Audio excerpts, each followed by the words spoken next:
And did you wake up when you were little and say, I am gonna do that? Hell no. I, What kind of advice would you give somebody? but one thing I learned is reverse psychology is awesome, right? Yeah. And so, Hey Jude, don't be afraid. Who do we have today? Judd Lavender. Before we jump into this, first question, what living room am I sitting in? I'm leaving. I cut just leave it the room. out. Oh no! There we go. Buckle up. It's the Insurance Dudes podcast. Before we jump into this, first question, what living room am I sitting in? That's an 80s sitcom. Easy. Ooh. Crap. Easy because I know, but I don't remember the name. So hold on, I've got it. It's Ooh, give me a character. hold on, I know it. Full House. Yes. There we go. Correct. Got it. So you've been a financial in the financial side, financial and life side, with a carrier who will remain nameless for how long now? Going on 16 years. Dang. 16 years. What Then brought you about to- 4 years prior to that. So 20 years in the industry. Wow, awesome. And did you wake up when you were little and say, I am gonna do that? Hell no. I actually, you guys, I tell clients this all the time. It's kind of a fun story, but in college, I was going into finance, but I was working in a dental office as a dental assistant, which made no sense at all. And my wife told me to get a job at the bank. I was a teller at the local bank. There were 19 branches. I was in their home office. The owner of the bank came in one day, looked at me and said, "Why are you a teller?" I was the only male teller in the bank. And 3 hours later, I was promoted to the trust department. Had literally 2 months experience as a teller, and I was doing trusts. And he later faced some scrutiny for saying that. yeah, there was a study done, and there were no men that were not in management positions, right? And so I just lucked out being a guy. That's really all it came down to. Got promoted, and my job there was trading stocks and bonds for the bank. They taught me how to do it. I loved it, and the rest is history. So not the path I was going to take, but it all worked out that way. Yeah. That's crazy. So 4 years doing that. Why did you end up leaving?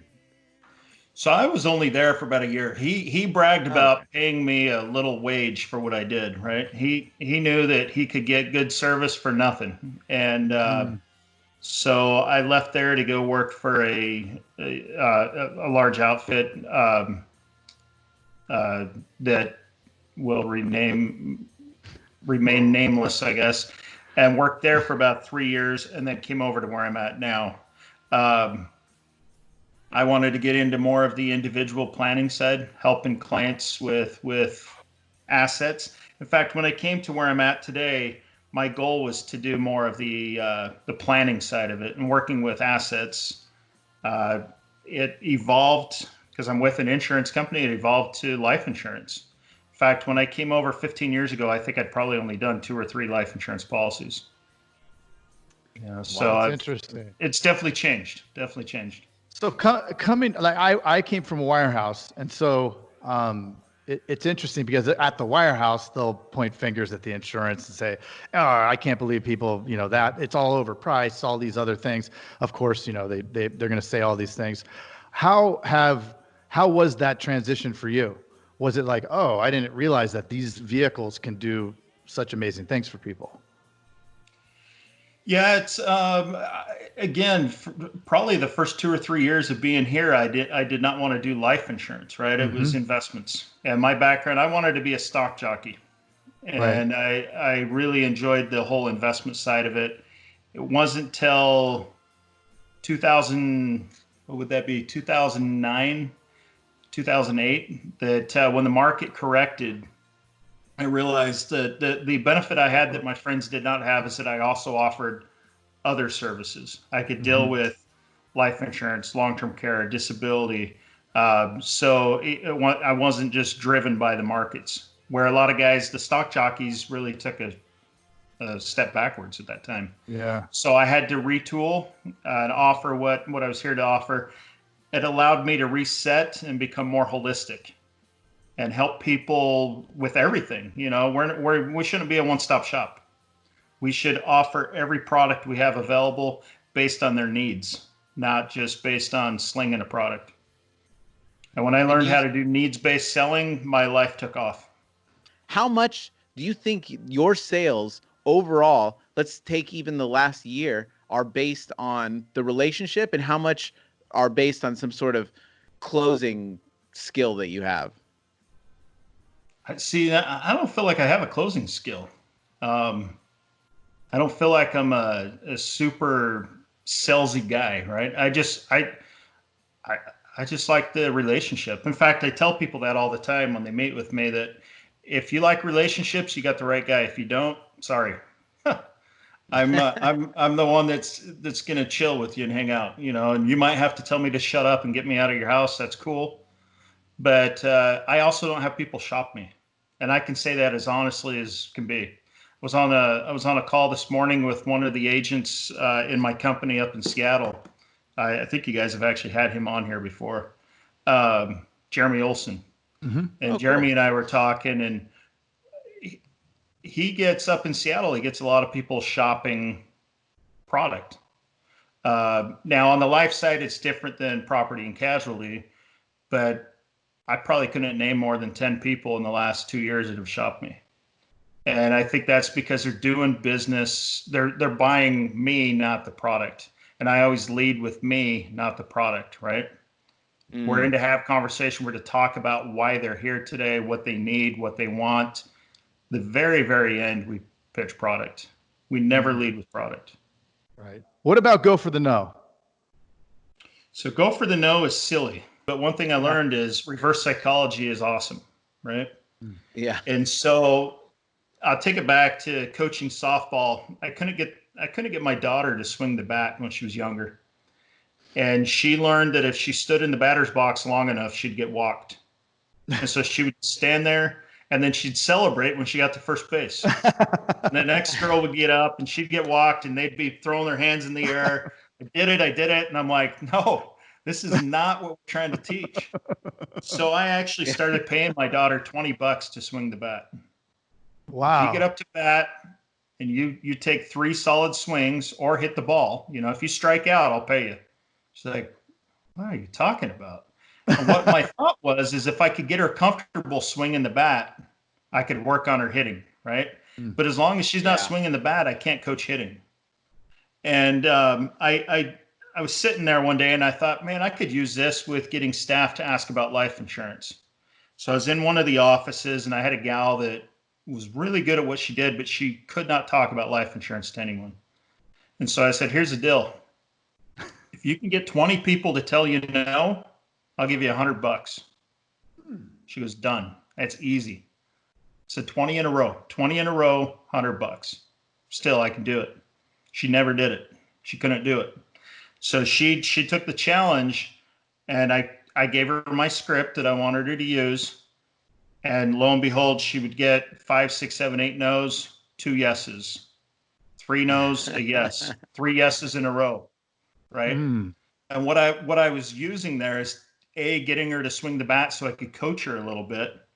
But B, I wanted her to see, you ask enough people, I don't care how dumb you are, someone's going to say yes. Right. Right. Yeah. You can sound like the biggest idiot on the phone.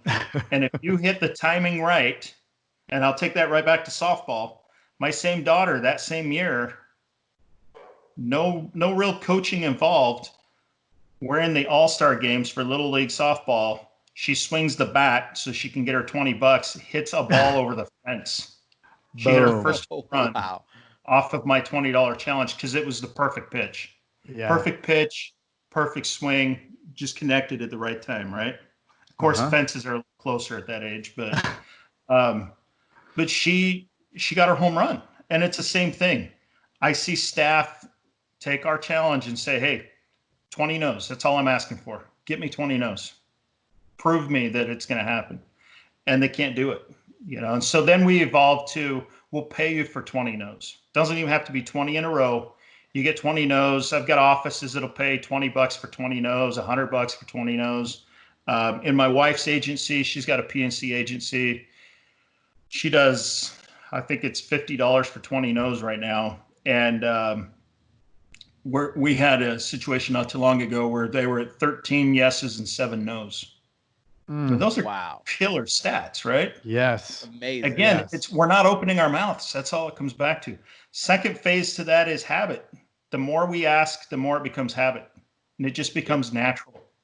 So timing is going to play a factor, habit, and then we have our script that we use. And we always ask everybody on the last question, and I think this question gets more interesting as the year gets more and more interesting.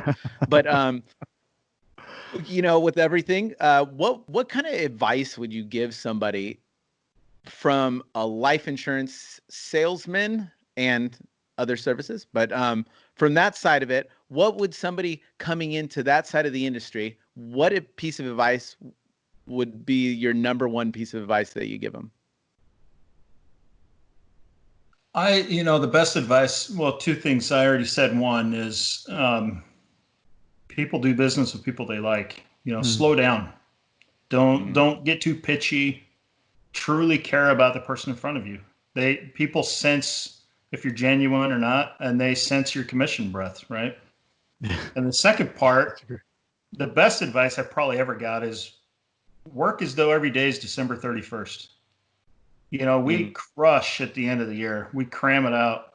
And I had a good buddy of mine years ago tell me when I was doing sales back before, he said, if you just can act like today's your last day to hit your quota, every day you go with that same mindset and that same drive, you'll hit it. And I think anyone coming in, if we were all as hungry today as we were when we started, we'd be so much more successful than we are. Yeah. I'm as guilty as anyone. I'm not going to lie. I enjoy relaxing. Yeah. Right. You don't get fat by not trying, right? There's effort made on my part to not do anything. And so I need to get that momentum again and just stay with it. But that would be my advice to anyone fresh is don't give up. Yeah. And I think for anyone in our industry, the one thing I heard, and I believe it to be true, is the first 2 years are really tough. Some reason, and it happened with me, that 2 to 3 year mark, things click. And I think your pipeline is filled up. And if you can just stomach the pains of those first 2-3 years, it's a beautiful, beautiful world after that. It is. It tips, and then It it's does. rolling. Yeah. That's awesome. All right, Judd. Thank you so much, man. man. Have a good one. Okay. Thanks. Hey, you've got to check out the Insurance Dudes Inner Circle coming soon, where you get extended interviews as well as live coffee talks in our private Facebook group. Join the mailing list today at theinsurancedudespodcast.com. Hey, thanks for checking out The Insurance Dudes. Hey, please subscribe. We got some really great stuff coming out.